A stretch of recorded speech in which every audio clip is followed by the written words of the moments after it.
Hey, this is Mandy and Kim with Next Talk, where we are passionate about keeping kids safe in the digital world. Did you know we have tens of thousands of listeners in 60 countries? It's truly amazing. Crazy. Only God. And as a nonprofit, everything we do at Next Talk is supported by people just like you. Be a part of changing the culture of conversation in your home and around the globe by making a donation today. Go to nexttalk.org and click on Give and check out our resources while you're there. More than cyber parenting, conversations to connect.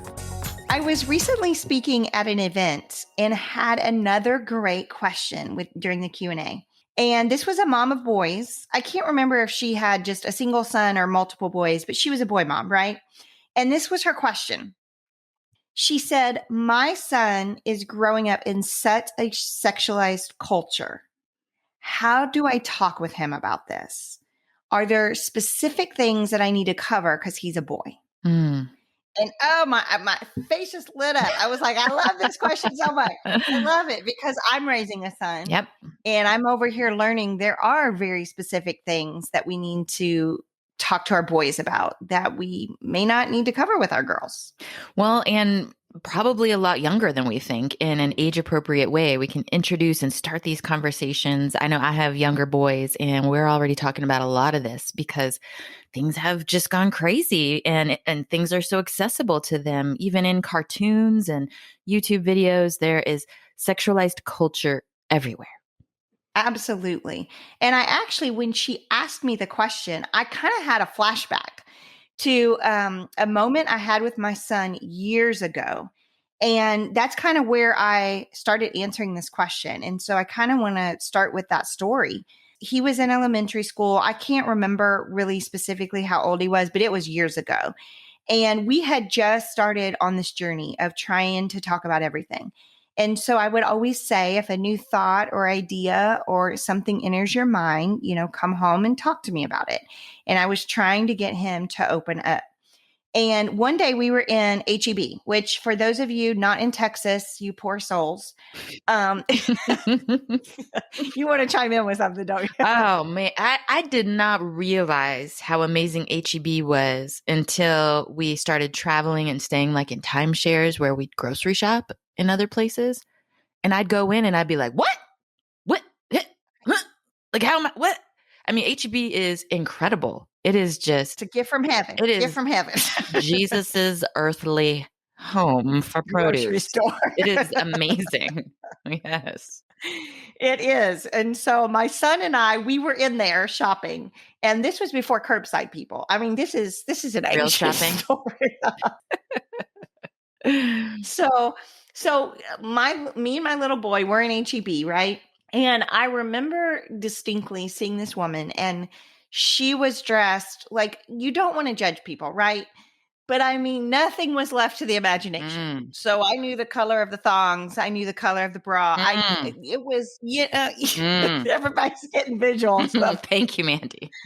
You don't want to be judgmental. But anyway, so I'm in HEB. I saw it, obviously didn't say anything, just going on with my grocery shopping, We get in the car.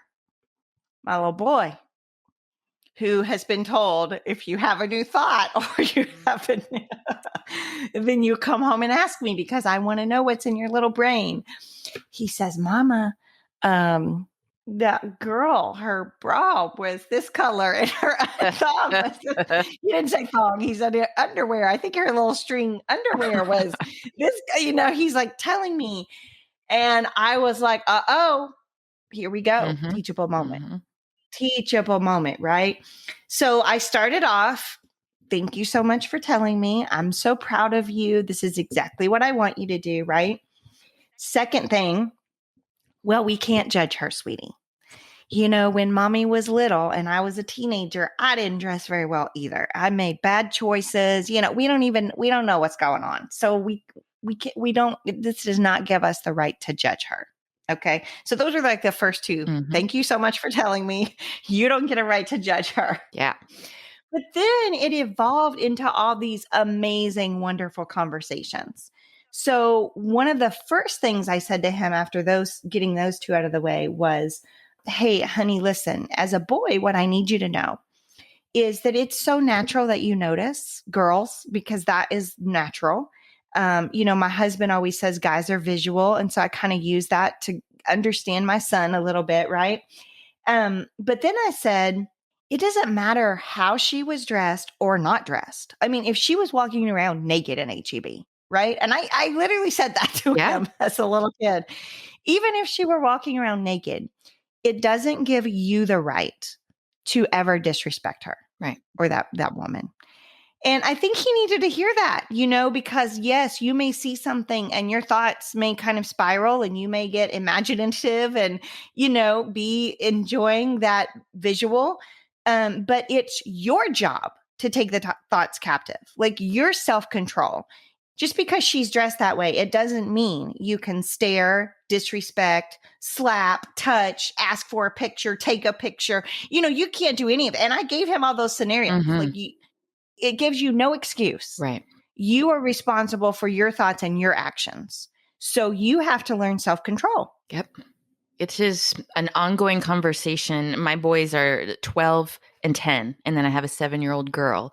And I feel like this is a weekly conversation at this point because people just aren't wearing a lot. I don't know what happened. It's not Well, hot out. It's not hot out. we do live in the summers where it's 118 degrees. Not yet, Mandy. Not yet.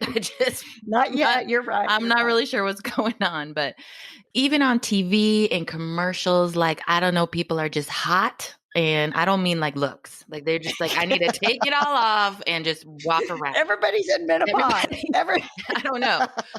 I know we mentioned earlier that this is generally a conversation with our boys because the sexualized culture and how they respond to it is really what we're talking about here. But I'll tell you, it has given us great opportunity to talk about why people might be dressed that way and what to do with it, like you talked with your son about. And then also with my daughter, because she's usually in the car with us too, saying, hey, we don't know her past. We don't know why she might be dressed that way. What do you think she might be looking for? Or why do you think she might do that? And I'm amazed that just my little girl, 6, 7 years old, she's able to say, maybe she's wanting attention. And then we can talk about like where our value lies, what kind of attention is good attention, what kind is bad. And so we get to see both sides of that conversation in our car or in our house when we see people, sexualized. And I think it's just been so good in an age appropriate way to start those conversations about value and self-worth and how we treat others and how we treat our own bodies too. I love your stories, Kim, because I think sometimes our listeners are like, well, Mandy's kids are older than mine. I don't need to have that conversation. And I love how you always come in and give examples of how we're having that conversation right now too. It just may look a little different, a little less detailed, but you're planting these seeds. I think that is so important. One of the main reasons, and we kind of covered this on our Matthew West modesty show that we did, which, by the way, has been one of our most popular shows. If you haven't listened to that, it was the whole controversy over his song "Modesty is Hottest" or "Hottest is Modest." I can't remember what was Modest is Hottest, I think. It was the cutest little tune. It was the cutest. Anyway, one of the reasons why we tackle this is because so many sexual abuse victims, and I have talked with them personally, have said, when I confided in my parents that I was sexually abused or confided in somebody, they made me feel like I was to blame, like it's how I was dressed or what I said or whatever. And so I knew early on this was an issue that I wanted to address with my kids, that no matter how somebody else is behaving or acting or dressing, it never gives you the right to change your behavior on how you would treat them. And so instilling these little seeds, planting this foundation, it's just critical, I think. And also, on the modesty topic, I mean, modesty is biblical. And I don't single out my daughter just for that. I mean, boys' shorts have gotten way short. So we have a conversation. I mean, junk is hanging out sometimes. Hello. That modesty conversation is going all over the place. Yes. So, modesty is a value that all of us should enjoy. We should, the importance of maintaining that privacy, what's meant for private within a marriage, what's sacred. Those conversations are part of this discussion too. Absolutely. I think it's been really cool to talk to my kids about, when they see something and they're reacting, like you said, talking about what's natural, what our boundaries are, but also how does this make you feel? Like, how can you apply this to yourself? And why would maybe you want to make some different decisions or why not? And those are all good conversations that are ongoing and that increase in detail and increase in depth as they get older because their style is going to change. There will be a time, like my daughter right now can't imagine looking at a boy and finding him attractive. Like that's just way out there for her. But starting those conversations now normalizes it. So when that time does come, we can talk about it and what's appropriate. And the same with boys too. Well, in raising a daughter too, I will tell you there does come this conversation that happens as they get older about you feeling confident in what you're wearing. Yes. And I think that's very healthy for a teenage girl to feel that way, but where is that boundary line? So how do you feel confident and maybe even sexy as they get, 17, 18, 19, they need to start feeling that way. How do you feel that way with boundaries? And how do you feel that way in a way that is not too much? And so and it looks differently for everyone, but these are good conversations. Boy moms, listen, please be careful about shaming your kid. You don't want to make your boy feel awful for noticing the female body, and that is natural. So make sure we're not putting shame on here, like, oh my gosh, don't look at her, oh my gosh, turn your head, oh my gosh, whatever. Yes, turn your head, but talk about the self-control thoughts. It's so natural that you notice, but it's your job to take control of your thoughts. Okay, I'm going to insert a little story here about my mom fail as a mom of boys in this area.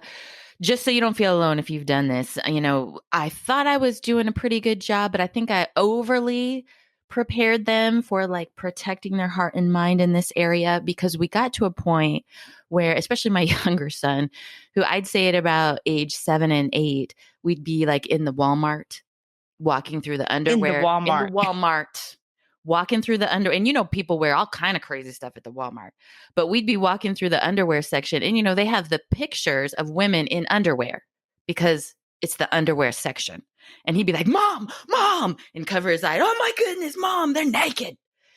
And that gave me an indicator that, okay, we need to talk about appropriate clothes and appropriate things in appropriate places.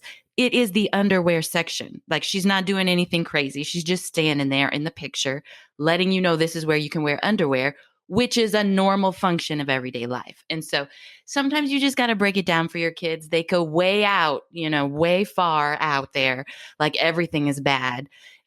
Reel them back in. Be like, this is okay. She's not doing anything wrong. Yes, protect your heart and mind, but also let's talk about the boundaries here. Well, I love too that you didn't just laugh off and dismiss it. You made it a teachable moment so he could understand this is like marketing. Like she's not sexualized, bending over in a weird way. Right. She's just standing there showing how the underwear fit versus a different kind of ad that he may see in the future. Yes. So he can know the difference. That's key. Are they sexualizing? We talk about this with swimsuits. Are they, sexualizing the swimsuit or are they just wearing it to swim? Like very important in this conversation. Another element that kind of weaved into this conversation as we expanded it. I mean, this, it started at the HEB moment, but I feel like it's been ongoing for years, right? And we've added layers to it and more detail and that sort of thing. One of the things that I say to my kids is, one day when you get married, you get to enjoy the opposite sex body. That's what God created marriage for, but it's a sacred thing. And it's like Adam and Eve in the garden before they ate the forbidden fruit, it was totally okay to be naked. Right. And so using those examples of what they get to look forward to and why they're waiting, why they're protecting their body and not showing their private parts and that sort of thing. So all of these are like layers of this conversation. But one thing that I think we need to be careful of is talking about even when you get married, the consent that is needed within the marriage. So you still, even though, you become one, the Bible says man and woman become one when they get married. It's a consensual thing. Like both man and woman have to say yes if they want to engage in sex. And I think that's been missing from the church for a long time. We've just said once you get married, you get to do whatever you want to do. Mm-hmm. And I think the church needs to clarify that for kids. And I think we have an opportunity here to come in and be the church, disciple our kids, and really be very specific about these conversations. Consent is still huge and necessary within marriage, even though sex is allowed within marriage. We have heard a lot of stories about rape culture and especially within relationships over the years, working in Next Talk. And because that culture is on the rise, and especially on college campuses, it is critical that we have these conversations with our kids, with our future husbands, future wives. Like respect is on every level of your relationship, in the bedroom included. Consent is imperative. Well, and now I've got a kid getting ready to go to college. So now the conversation has even shifted to, and my son hears these conversations with my daughter about even if a person is impaired, like they're drunk, they're passed out, they're whatever, again, gives you no permission to touch that person, Mm-hmm. take a picture of that person, disrespect that person. And so it moved from just the way somebody's dressed to now we're at a party and we have a person passed out. Mm-hmm. And that self-control is consistent in all those scenarios. And so, and again, talking to my daughter about you could be easily taken advantage of. These are moments that I need you to be careful. I need you to watch who gives you a drink and what they could put in it. All of those conversations wrapped up in there. And my son, my 14-year-old son is hearing this and taking it all in. And I'm kind of approaching his side from the boy perspective. Sure. Yeah. That's so, and again, this is why it's so important to have these layered conversations that grow with your kids. They grow in your family. And because the world is changing quicker and kids are being exposed younger, the conversation that you're having now with your daughter, you'll probably have at a younger age with your son. You're introducing it now, but it's going to speed up. And so it's so good to be aware of culture and make sure you're addressing it with your family. Yeah. And you don't have to overexpose them. It's planting seeds. It's knowing what's age appropriate. It's, getting context. How do you feel about this? Like what you were saying, Kim. Okay. So that's kind of like how I approached this question at the event.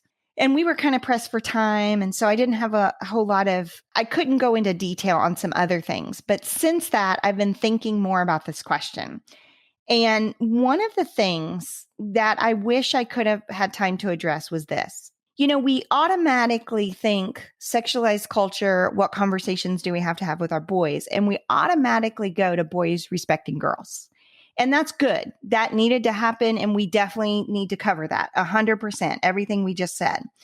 But I think we also need to talk about something else that makes some of us uncomfortable, but it has to be said. And at Next Talk, here we are, ripping the Band-Aid off every day.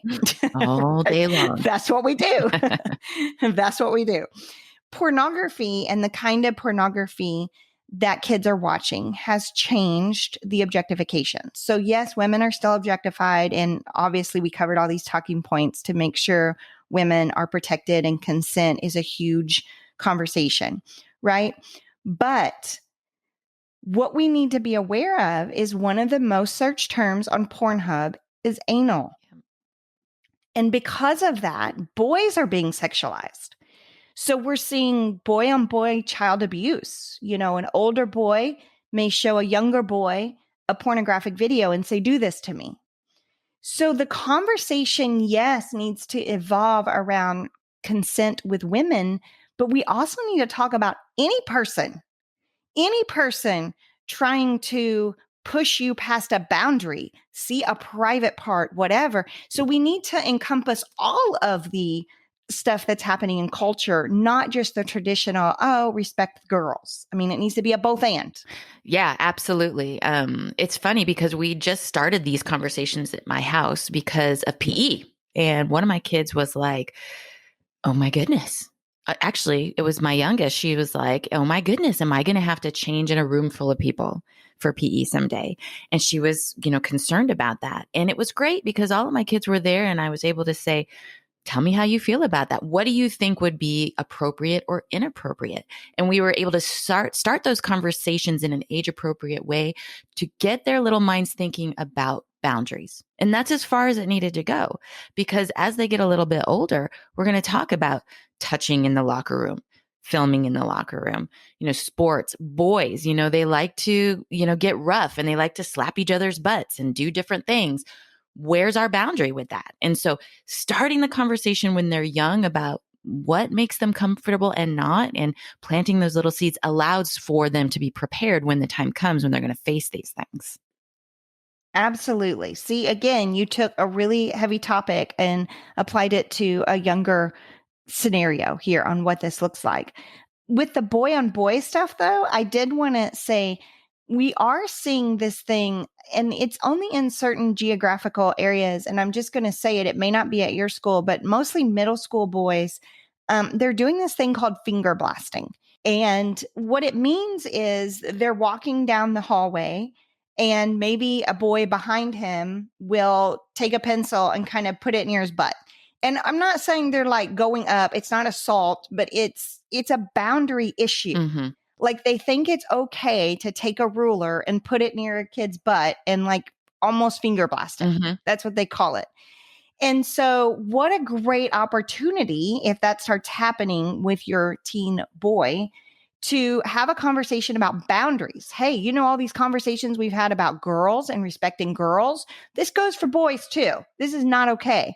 This is, this could spiral into somebody literally getting sexually assaulted. So if your kid is talking about finger blasting, you may have to have a conversation with the administration, do it with your kid's permission, make sure that you can have hey, this is happening. I don't think anybody's crossed any lines yet, but this is a big red flag. This is a big, big, big red flag that we are heading towards a possible sexual assault situation. Girl, And we need to stop it now. I came from Hawaii and everything happened like early. Everybody's touching everybody. Everybody. Everybody's touching everybody. No, that's bad. That's bad. I do not mean to misrepresent Hawaii. But You I always think said I grew up super. it was much more liberal, much more. People, are just much more open with their bodies and a lot of culturally different things coming from there that I was exposed to at a young age. And I will tell you, when I was in middle school and high school, we called it cash or credit. And people were walking down the hallway and they'd say cash or credit, and they'd swipe their hand down your butt crack like a credit card. No. Yes. Kim Elric, no. Yes, ma'am. That was a thing. This never happened at my school. Oh, I went to a public school. I was not a sheltered girl. Girl. And what? Cash or credit. You are cash or credit somebody's butts? You are crediting I can't the even. hiney. It was a thing. It was a thing. And so my conversation, I've already had this conversation with my little people. I told them the story and I was like, nobody can have credit on your account. And like, we just, no, we don't do credit cards of any type, especially that kind. And so, if you've had an experience in the locker room or you went to a more liberal school like I did and you experienced weird things, you can, in an age appropriate way, make it funny. Like, oh, this happened, but it was not okay. It was not okay for these reasons. You bring a lot. I girl. do. You bring a All lot. Weird stuff. Cash or credit. Well, I'm telling you, all of this can be summed up by teaching our kids boundaries. Mm-hmm. They have to know. And there's this line that kids walk, I've seen it especially with boy athletes, because there's a lot of touching that goes on the court, on the field. They're physical, they're wrestling, they're taking each other down. And so sometimes they struggle with the boundaries and they start playing and joking. And everybody's doing it. Everybody's doing it. And so here's where we need to be different. We need to be salt and light. We need to be next talk families and saying, wait a minute, this is crossing a line. And this could literally tell people that it's okay to do this. And it could move into a major problem. So cash only. See the cash only. Every time I swipe my credit card now, I've ruined it for you. Okay. So we share this not to make anybody like squirm, that's not what we're doing here. But again, when this mom asked this question, I went to protecting girls in the event. And I think that's where most of us go. But as I've prayed through it and I thought through it, I thought, man, there's a different layer. And we have to talk about the boy on boy, respecting boy boundaries too. And so don't leave that out of the conversation. You have such an opportunity here to see what's happening in culture and then really get in there and create a good foundation for your kids. And so don't miss it.